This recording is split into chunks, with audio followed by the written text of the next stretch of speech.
Hello दोस्तों, मैं आपका दीपक जोशी। जैसे कि दोस्तों मैं हर दिन आपके लिए एक नया टॉपिक लेकर आता हूं और आपको आपकी बैटिंग के बारे में, आपकी बॉलिंग के बारे में या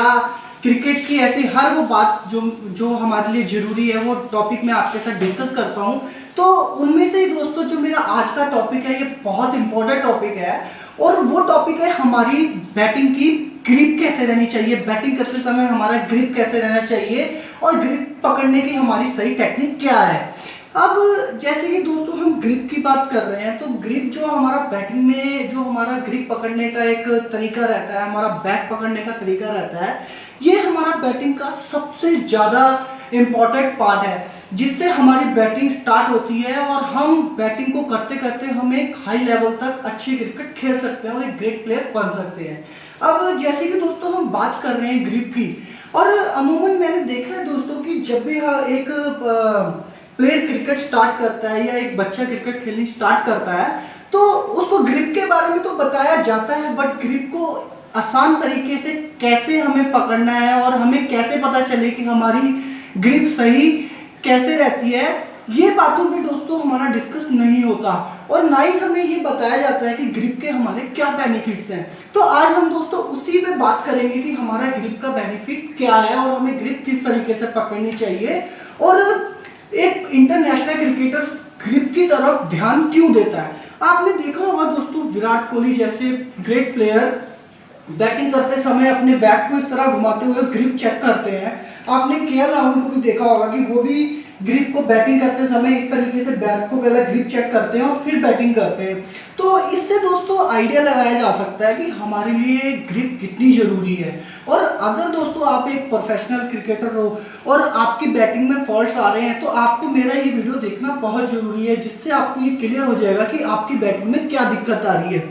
तो दोस्तों ये वीडियो आप अंत तक जरूर देखें और अंत में आपको वीडियो के अंत में आपको मैं एक इंपॉर्टेंट टिप्स जो दूंगा जो आपके लिए बहुत हेल्पफुल होगा, जो आपको आज तक किसी ने दिया नहीं होगा।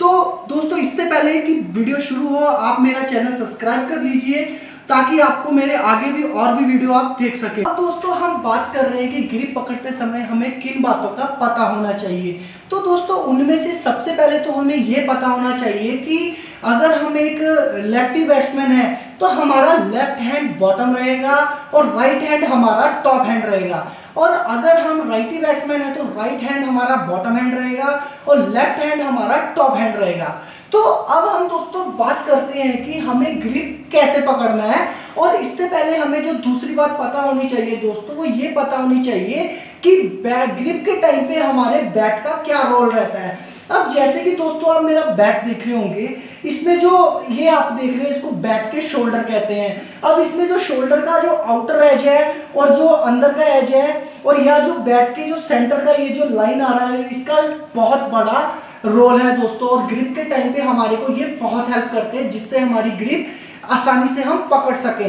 तो आइए दोस्तों अब हम बात करते हैं कि ग्रिप के टाइम पे हमें किन बातों का ध्यान देना है। अब सबसे पहले तो दोस्तों आपने देखा होगा कि जो मेरा बॉटम हैंड है, आप बॉटम हैंड में मेरे देख रहे होंगे कि यहाँ पे एक वी का शेप बन रहा है, लाइक ये आपको वी का शेप दिख रहा है और मेरे टॉप हैंड में भी आपको वी का शेप दिख रहा है। तो इस टाइम पे हमें क्या करना है दोस्तों कि अगर हमें ग्रिप पकड़ते समय हमें यही ध्यान देना है कि जो मेरा ये जो बैट का सेंटर पार्ट आ रहा है, मेरे को जो मेरा बॉटम हैंड रखना है वो इस तरीके से जो बैट मेरे वी का सेंटर पॉइंट है वो इस तरीके से सेंटर पे लाके यहाँ पे इस तरीके से पकड़ना होगा। और जो मेरा टॉप हैंड रहेगा दोस्तों वो टॉप हैंड को मैंने ये जो मेरा आउटर एज है बैट का, ये आउटर एज और जो सेंटर की जो लाइन है उसके सेंटर में एक हमने लाइन इमेजिन करनी है और हम इसको पेन से या मार्कर से मार्क भी कर सकते हैं। अब ये सेंटर लाइन को मैंने यहाँ से इमेजिन करके मैंने यहाँ पे इस तरीके से ये टॉप हैंड को पकड़ लेना है। अब जब मैंने दोस्तों ये ग्रिप पकड़ी तो मैं आप मेरे को देख सकते हैं कि जब मैं बैट को आगे लाऊंगा तो मेरा बैट वर्टिकली बिल्कुल सीधा आ रहा है, और अगर दोस्तों ये ग्रिप गलत होगी तो बैट मेरा ऐसे टेढ़ा मेढ़ा आएगा। तो ये तो हो गया दोस्तों हमें ग्रिप पकड़ते समय किन बातों का ध्यान देना है। अब मैं आपको ऐसे दो तरीके बताऊंगा दोस्तों जिससे आप ग्रिप को इजीली पकड़ सकते हैं। अब जो दोस्तों पहला तरीका है वो पहला तरीका बहुत ही कॉमन तरीका है और वो आपको बहुत बार आपने सीखा होगा, तो मैं भी आपको एक बार बता देता हूँ कि वो पहला तरीका क्या है। पहले तरीके में दोस्तों हमें इस तरीके से खड़े हो जाना है और अपने बैट को बिल्कुल दोनों पैरों के बीच में इस तरीके से सेंटर पे रख देना है और दोनों वी को इस तरीके से हमें रखना होगा एक लाइन में और मेरे को बिल्कुल सीधा अपने सबसे पहले मुझे फोकस करना है अपने बॉटम हैंड पे। अब आपने देखा होगा कि मैंने ये बैट के सेंटर पार्ट पे ये हाथ इस तरीके से ग्रिप पे रखा है और फिर मैंने ये टॉप हैंड इस तरीके से रख के मैंने बैट को इजीली सिंपल तरीके से ऐसे उठा लिया है। और जब हम दोस्तों इस तरीके से बैट को उठाते हैं तो हमारा ऑटोमेटिकली जो बैट रहता है वो बिल्कुल सीधा हमारा वर्टिकली सही हो जाता है और हम ग्रिप को इजीली सही पकड़ते हैं। अब दूसरे केस में दोस्तों क्या करना है हमें, जो दूसरा तरीका है ये अमूमन मैं यूज करता हूँ या मैंने जब क्रिकेट खेलनी शुरू की थी तो मैंने इसी तरीके से अपनी क्रिकेट शुरू की थी, ग्रिप पकड़ने का तरीका शुरू किया था और मैं बच्चों को यही तरीका सजेस्ट करता हूँ। तो आइए मैं बताता हूँ आपको वो तरीका क्या है।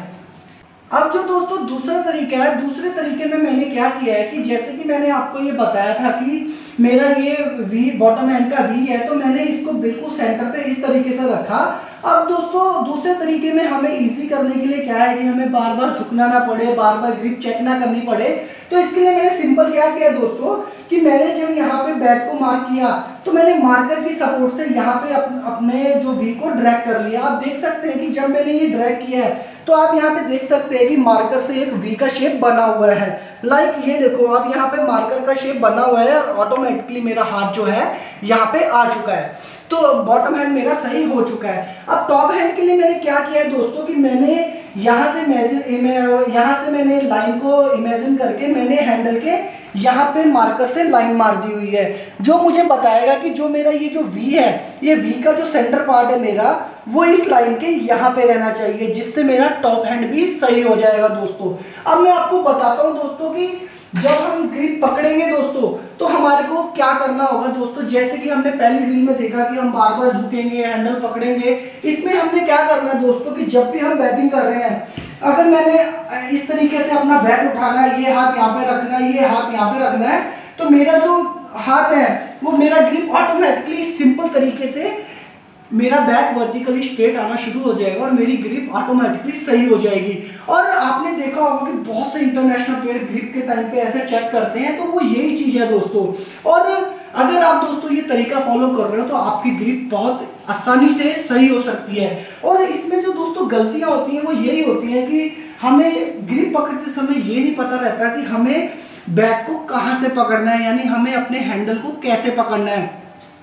तो जो इसमें सबसे ज्यादा एरर आते हैं दोस्तों, गलतियां आती हैं, वो क्या होती हैं कि अमूमन जो बैट्समैन रहते हैं वो हैंडल को बहुत ज्यादा नीचे से पकड़ते हैं, यानी कि वो उनका जो बॉटम हैंड रहता है दोस्तों वो बैट के जो शोल्डर रहते हैं यानी उसके कॉलर में इस तरीके से पकड़ लेते हैं, और जिससे उनका जो बैट रहता है दोस्तों वो बॉटम हैंड से रहता है और उनका जो वेट रहता है हाथ में बैट स्टिफ हो जाता है, यानी उनके हैंड स्टिफ हो जाते हैं, जिससे वो लेग साइड ही ज्यादा खेलते हैं। अब जब कुछ बैट्समैन आपने देखे होंगे दोस्तों वो लास्ट में क्या करते हैं पावर हिटिंग के लिए या जिनको हिटिंग करने का शौक रहता है वो क्या करते हैं हैंडल को बहुत ज्यादा ऊपर से पकड़ लेते हैं, यानी उनको लॉन्ग हैंडेड प्लेयर कहते हैं। तो ये भी दोस्तों एक एरर है कि इससे फिर हम क्या करते हैं कि हमारा बैट जरूरत से ज्यादा आगे चला जाता है, जो कि गलत है दोस्तों। और अमूमन इसको हिटिंग के टाइम पे ही बैट्समैन यूज करता है, जैसे कि आपने देखा होगा अब्दुल रज्जाक बहुत ज्यादा यूज करते थे इस चीज का, जिससे वो लॉन्ग हैंडेड से खेल के लंबे लंबे सामने शॉट खेलते थे।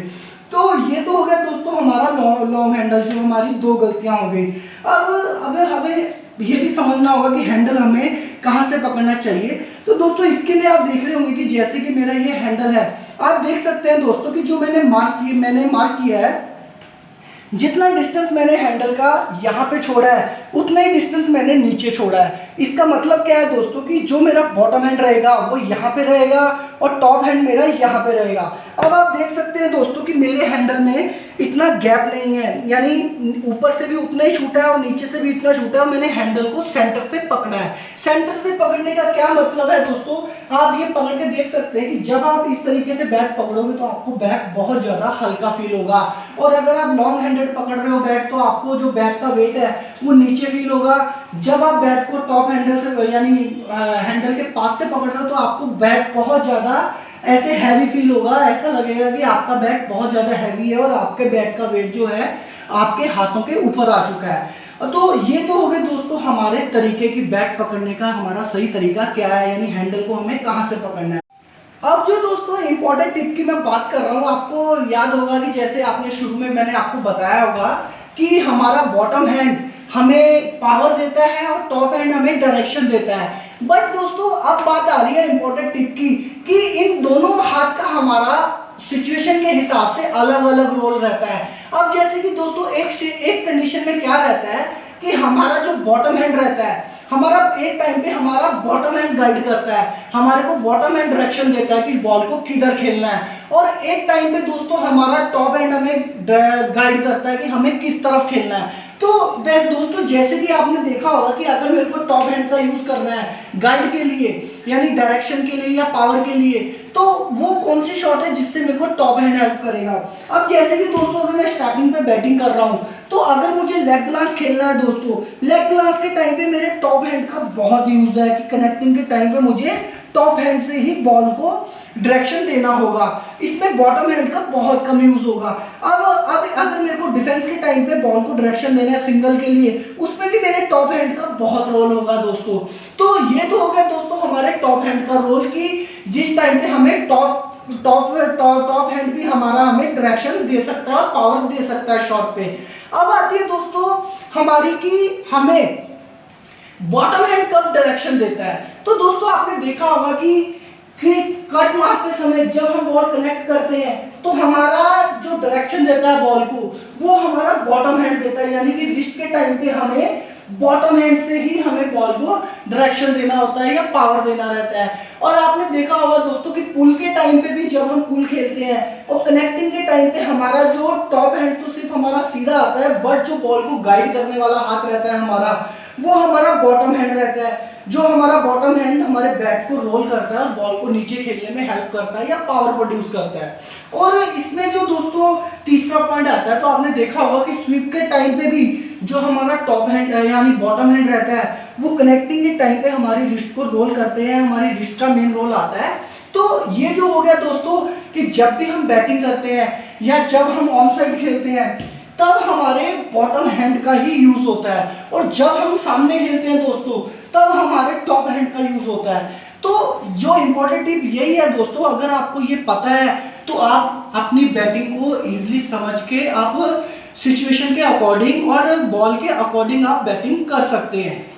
उम्मीद है दोस्तों मुझे कि आपको मेरा ये वीडियो पसंद आया हुआ होगा और ये वीडियो आपके लिए बहुत मददगार साबित होगा। और अगर दोस्तों आपको मेरा ये वीडियो पसंद आया तो इसको लाइक कीजिए, कमेंट कीजिए, और अगर आपको मुझसे कोई सवाल पूछना है तो आप कमेंट के माध्यम से पूछ सकते हैं। और आप मुझे इंस्टाग्राम या फेसबुक में भी क्वेश्चन पूछ सकते हैं, जिनका लिंक मैंने डिस्क्रिप्शन में दिया हुआ है। और आप दोस्तों मेरा यूट्यूब चैनल भी सब्सक्राइब कीजिए। Thank you so much guys.